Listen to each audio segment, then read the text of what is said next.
The United States Supreme Court could rule any day now on whether or not the extended eviction moratorium is in fact constitutional and whether the Centers for Disease Control and Prevention has the authority to put the eviction moratorium in place. But until then, the moratorium is set to expire, I believe, on October 3rd. So we've got a little over a month before over 1 million people face imminent eviction, with another 4 million not far behind them. And the federal government, as part of 2 different stimulus packages that have been passed, made a fund of $46.5 billion to help struggling renters be able to pay their rent in order to avoid eviction. And a new report this week shows that only 11% of that money has actually been doled out. Only 11% of that $46.5 billion has actually made it out there to struggling renters. Here's the numbers. 2.8 million households have applied for aid, but only about 500,000 reported receiving assistance. Another 1.5 million are waiting for approvals, while nearly 700,000 have already been rejected. The Treasury wants to speed things up. They've announced rules to make the process a little easier for cities and states, who are basically controlling the process, make it easier for them to get people their money. But then, of course, you have Republicans in their ear saying, well, now hold up there, Slim. You don't want to make it easier because then that makes it, it's easier for people to come and commit fraud and get money when they don't need it.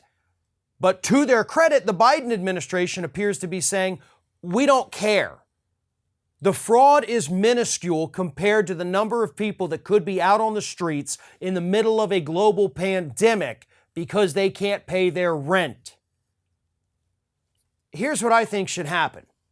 And typically I am against any form of lobbying, to be honest with you, because corporations have the upper hand. But we do know that you've got these realtor associations who own all these properties that they're not getting paid rent for right now.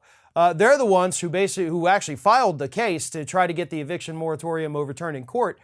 How about they go and they spend some of that money lobbying these Republicans, and if there's any Democrats, holding up the process, lobby them too, to get that money out there, because Realtors Association, that's your money, by the way.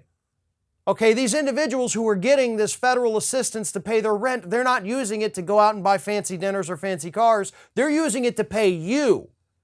And y'all are all out there right now bitching about not getting your money. They have your money. The cities and states, they have your money.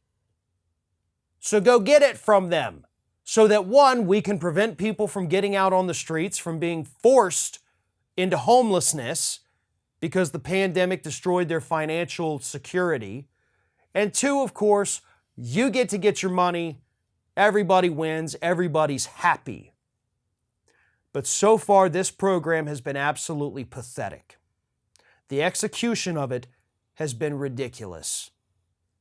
I've heard stories, I've had people email me, reach out to me on social media, telling me their horror stories of going through this ridiculous process that is taking some of them months before they can finally get approval. And you know what happens in those months?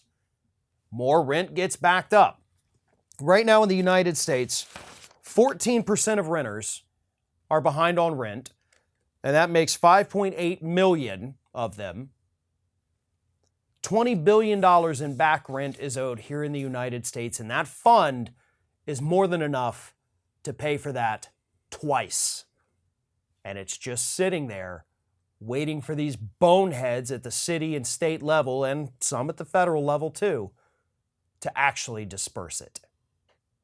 If you can't get enough Ring of Fire, we encourage everyone to subscribe to our channel for fresh video content 7 days a week. And for even more from me, you can follow me on all social media outlets, Twitter, Facebook, and Instagram @FairandBalanced.